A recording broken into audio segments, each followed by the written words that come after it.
IIT JEE और NEET के लिए इस प्रश्न में आप यहाँ देख पा रहे हैं कि यह एक सेमी सर्कुलर रिंग है जो कि यूनिफॉर्म रिंग है और सेमी सर्कुलर है। इसका मास कैपिटल M है और स्मॉल r रेडियस का ये सेमी सर्कुलर रिंग है। इस प्रकार अपने ही प्लेन में इस सेमी सर्कुलर रिंग को वन एंड के अबाउट इस सस्पेंशन पॉइंट से हैंग कर दिया गया है और इसको ऐसे ऑसिलेट कराया जा रहा है। तो इसका वन ऑसिलेशन का टाइम पीरियड निकालना है। तो सबसे पहले हम इस ओ डैश पॉइंट के अबाउट मोमेंट ऑफ इनर्शिया इस सिस्टम का निकालेंगे, क्योंकि खुद जो सेमी सर्कुलर रिंग है उसका सेंटर ऑफ मास जो होता है इसके खुद के सेंटर से RCM दूरी पर होता है और ये दूरी जो होता है 2r/पाई के बराबर होता है। तो खुद के सेंटर ऑफ मास के अबाउट इसका मोमेंट ऑफ इनर्शिया हमें नहीं मालूम, वो हम निकालेंगे और देखते हैं कैसे निकालते हैं। फिर फॉर्मूले में रख करके इसको हम टाइम पीरियड की वैल्यू निकालेंगे। यहाँ पर ये सेमी सर्कुलर रिंग एक कंपाउंड पेंडुलम की तरह काम कर रहा है, अपने ही प्लेन में ऐसे ऑसिलेट कर रहा है इस वन एंड के अबाउट। तो इसका हमें टाइम पीरियड निकालना है। तो हम ओ डैश के अबाउट टाइम पीरियड निकालेंगे। तो सबसे पहले लिखेंगे आई ओ डैश और ये हो जाएगा इस रिंग का खुद के सेंटर के about moment of inertia parallel axis rule से प्लस इसका मास स्मॉल m और खुद के सेंटर से इस पॉइंट की दूरी और ये है RCM स्क्वायर। इस प्रकार हम ओ डैश के अबाउट इसका मोमेंट ऑफ इनर्शिया का फार्मूला लिख लिए हैं, लेकिन ओ डैश की दूरी इस सस्पेंशन पॉइंट से स्मॉल r के बराबर है, इसलिए ओ डैश के अबाउट जो मोमेंट ऑफ इनर्शिया है इसको हम mr स्क्वायर लिख सकते हैं और ये हो जाएगा IC प्लस MRCM का स्क्वायर। अब यहाँ से हम खुद के सेंटर ऑफ मास के अबाउट जो सेमी सर्कुलर रिंग है उसका सेंटर ऑफ मास ये है, तो इसके about moment of inertia IC हम निकाल सकते हैं। तो इस प्रकार IC इक्वल टू हो जाएगा m small r square minus MRCM का स्क्वायर। अब हम इस सेमी सर्कुलर रिंग का जो मोमेंट ऑफ इनर्शिया है इस ओ पॉइंट के अबाउट निकालेंगे। तो ओ पॉइंट के अबाउट निकालेंगे तो इसको लिखेंगे IO और ओ पॉइंट के अबाउट मोमेंट ऑफ इनर्शिया इस सेमी सर्कुलर रिंग का खुद के सेंटर ऑफ मास के about moment of inertia plus इसके और इसके बीच की परपेंडिकुलर जो दूरी है m इंटू DCM का स्क्वायर, क्योंकि सेंटर ऑफ मास की दूरी सस्पेंशन पॉइंट से DCM से हम रिप्रेजेंट कर रहे हैं।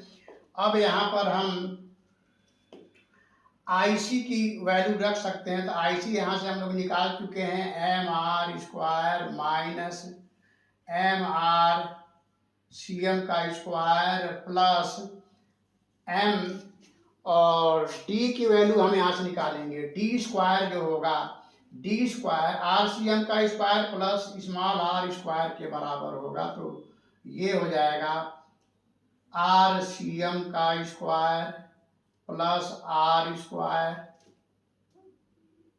क्योंकि ये जो एंगल है ये 90 डिग्री है। तो DCM का square RCM square plus r square हो जाएगा। इस प्रकार जब आप इसको सॉल्व करेंगे तो आप देख रहे हैं MRCM स्क्वायर और माइनस MRCM स्क्वायर कैंसिल हो जाएगा। इस प्रकार ओ पॉइंट के अबाउट इस सेमी सर्कुलर रिंग का मोमेंट ऑफ इनर्शिया होगा IO और ये 2mr स्क्वायर के बराबर आएगा।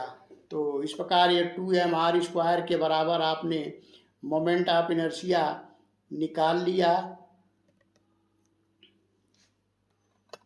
अब हम टाइम पीरियड का फॉर्मूला लिखेंगे। तो टाइम पीरियड का फॉर्मूला हम लिखेंगे, लेकिन उसके पहले जो है DCM की वैल्यू निकाल लेते हैं। DCM की वैल्यू हो जाएगा रूट में RCM का स्क्वायर प्लस r स्क्वायर और इसको सॉल्व करेंगे तो RCM हमने यहाँ लिख रखा है 2r/पाई होता है। तो ये हो जाएगा 4r square by pi square plus r square तो इस प्रकार आप टाइम पीरियड का फॉर्मूला आप लिखेंगे तो टाइम पीरियड का फॉर्मूला हो जाएगा T इक्वल टू इस सस्पेंशन पॉइंट के अबाउट ओ के अबाउट ये अपने ही प्लेन में ऑसिलेट कर रहा है, तो इसका टाइम पीरियड का फॉर्मूला हो जाएगा T equal to I O upon M G into D C M, mean suspension point से सेंटर ऑफ मास की दूरी। और ये सारे वैल्यू रख करके जब आप इसको सॉल्व करेंगे तो इसका moment of sorry time period one oscillation का आ जाएगा आई नॉट की जगह पर लिखेंगे 2mr स्क्वायर, नीचे m लिखेंगे, टोटल मास इसका m है सेमी सर्कुलर रिंग का, इंटू g लिखेंगे और dcm की वैल्यू यहाँ पर आप लिखेंगे तो ये हो जाएगा r स्क्वायर को बाहर कॉमन करेंगे तो r हो जाएगा और ब्रैकेट में आ जाएगा आपका, ब्रैकेट में आ जाएगा 4/पाई स्क्वायर प्लस 1 और पूरे पे पावर 1/2। अब आप इसको आगे बढ़ाएंगे तो m से m कैंसिल हो जाएगा, r से r कैंसिल हो जाएगा, तो टाइम पीरियड की वैल्यू आएगा 2 √, ऊपर आएगा केवल 2r, ऊपर आएगा केवल 2r और नीचे हो जाएगा g और ब्रैकेट में आ जाएगा 1 + 4/पाई स्क्वायर पे पावर 1/2।